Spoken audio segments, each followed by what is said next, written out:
안녕하세요. 전나힘 선생님입니다. 책 근래에 제가 이런 책을 읽었어요. 뭐냐면 맞벌이네 공부법은 단순해야 합니다. 국어머리 공부법 이런 책을 읽었는데요. 제가 되게 공감 갔던 이유는 뭐냐면 사실 맞벌이 어머님께서 공부를 막 끼고 가르칠 수 없는데도 불구하고 8개월 동안 놀이치료를 받아야 되는 친구를 데리고 교과서를 낭독시키고 또 요점 정리 공부, 그 다음에 강의식 공부 이런 걸 통해서 아이를 실제로 둘이나 서울대를 보내셨더라고요. 그래서 그냥 단순히 교육 전문가가 쓴 게 아니고 실제로 투닥투닥 거리면서 그래도 이렇게 같이 감정도 보듬어 가면서 키우셔서 그런지 아이의 감정이 가장 1순위고 그 다음에 이제 문해력이 너무너무 중요하고 이런 포인트들을 잘 잡으셨더라고요. 그래서 기회가 되시면 한번 읽어보셨으면 좋겠고요. 그리고 제가 오늘 이 영상을 찍게 된 이유는 그럼에도 불구하고 이 어머님께서 후회하시는 부분이 몇 가지 있었어요. 뭐냐면 영어 교육에 대해서는 그냥 대형어학원에 다 맡겨놨다. 근데 이렇게 돈도 많이 쓰고 시간도 가장 많이 들였지만 그거에 비해서 영어 문해력은 떨어지고 아쉬움이 많다. 특히나 자기 집 아이, 이과형 아이는 영어 자체를 좀 싫어하는 아이가 돼버렸다라고 좀 후회하신 내용이 있었어요. 그래서 오늘 이 시간에는 맞벌이 부모님께서 그래도 대형학원을 믿고 맡겨주시는 거잖아요. 그러니까 어떻게 하면 좀 가성비 있게 효율적이게 그런 대형학원의 장점을 가져가면서도 내 아이를 건강하게 키워내고 영어 실력을 올려줄 수 있을까? 이 내용을 가지고 조금 한번 찍어보려고 합니다.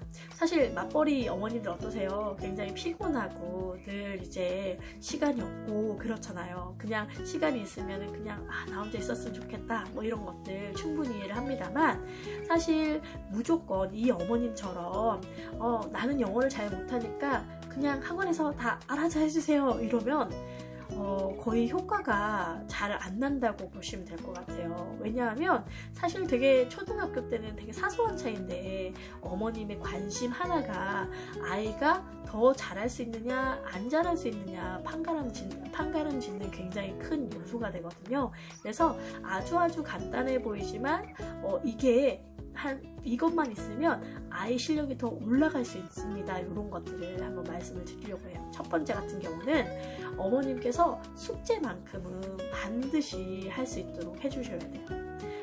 예를 들어 퇴근하고 나서 많이 힘들죠. 저녁까지 다 먹고 나면 한 8시, 8시 반 다 정리하고 나면 또 9시 이렇게 될 수 있는데 숙제를 한 친구들 같은 경우는 그날 배웠던 내용이 이렇게 리마인드도 되고 다음 시간에 배울 내용이 배경 지식으로 깔릴 수 있어요. 요즘에 영어학원 숙제가 굉장히 잘 되어 있는 게 복습도 복습이지만 다음번에 배울 거에 대한 예습이 되어 있거든요. 그래서 특히 온라인 그런 그 숙제하는 걸 봤을 때 파운데이션이나 아니면은 이렇게 해서 복습, 그 다음에 예습 이런 식으로 굉장히 잘 나눠져 있어요. 그리고 어머님께서 따로 공부 계획을 세우지 않더라도 그게 굉장히 체계적으로 예습과 복습 나눠서 갈 수 있도록 되어 있거든요. 그래서 아무리 힘들다고 하시더라도 숙제만큼은 꼭 챙겨주시면 정말 효과를 보실 수가 있습니다. 두 번째 같은 경우는 어머님들께서 가끔씩 이렇게 말씀을 하세요. 그냥 스피킹 프로그램 있잖아요. 요즘에 메타버스라고 해서 AI나 AR로 나오는 앱 다운받아서 하는 것들 그냥 좀 이렇게 선택학습 정도지라고 간단하게 생각하시는 경우가 많아요. 근데 사실 우리도 성인 영어도 잘 생각 한번 해보세요. 스피킹 맥스라든지 야나두라든지 이런 것들 보시면은 사실 그 AI 그런 스피킹 앱 같은 걸 활용해서 예를 들면 AI가 말을 걸면 또 내가 말을 하고 그 다음 쉐도잉하고 그 다음 그 쉐도잉을 바탕으로 내가 문장 만들어내서 이야기하고 이거를 성인들도 쉐도잉 프로그램 미드 보면서 계속 한단 말이에요. 그 효과가 증명돼서. 근데 그거를 매일마다 할 수 있는 소단원으로 짜여져 있다. 거기다가 애니메이션까지 더해서 근데 그걸 안 하고 넘어간다?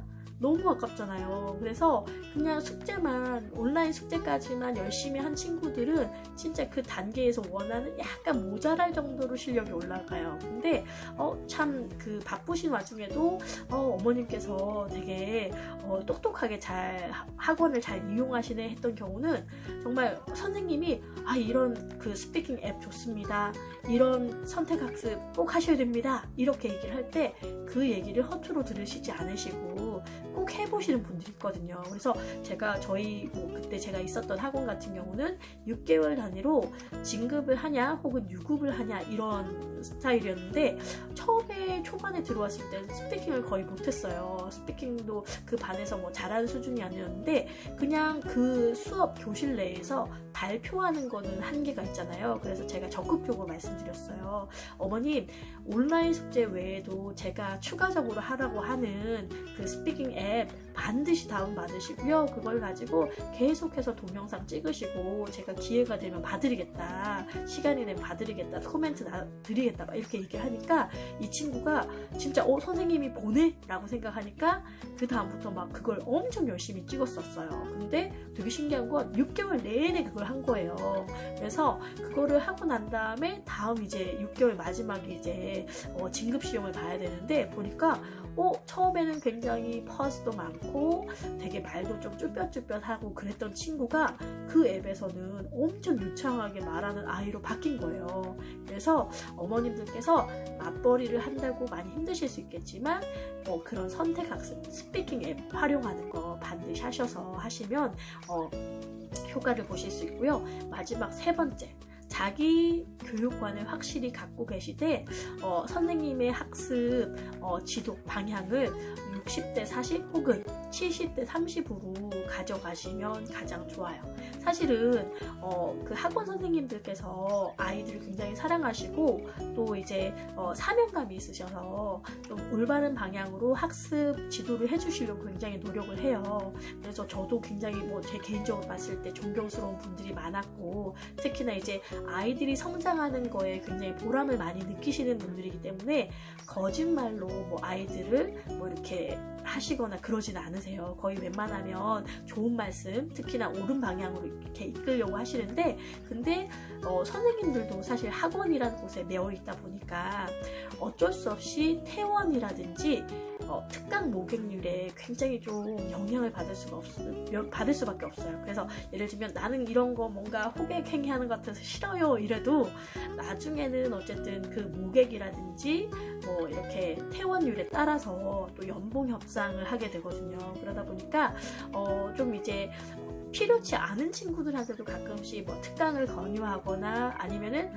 딱 봐도 이 친구는 이 시기엔 너무 아이가 좀 나태하고 게을러져서 차라리 좀 쉬다가 다시 학원에 오는 게 좋겠다라는 생각이 본인 강사도 알고 있지만 차마 먼저 얘기를 꺼내지는 못하시는 거예요. 왜냐하면 그게 결국에 퇴원율로 이어질 수 있기 때문에. 그래서 거의 웬만하면 선생님께서 좋은 말씀을 할 때 어머님께서 옳다라고 생각하시면 따라주시면 좋겠지만, 혹시라도 선생님이 좀 우리 아이를 모르시고 말씀하시는 것 같다라고 하면 조금 자기 교육관을 가지고 딱 이렇게 중심을 가지고 계시는 게 좋아요. 그래서 좀 이제 겪었던 어머님들 중에서 이거 참 지혜롭게 잘 활용을 하시면서도 또 이렇게 단점을 좀 파악하시고 재빨리 손을 쓰셨구나 라고 싶었던 게 뭐였냐면, 사실 대형 학원의 장점은 뭐예요? 4가지를 다 다뤄주는 거잖아요. 듣기, 말하기, 쓰기, 그 다음에 읽기, 이렇게 총 4가지를 다 다뤄주는 게 장점인데, 문제는 좀 단점은 그 정원이 한 12명 혹은 15명 이렇게 정원이 있어요.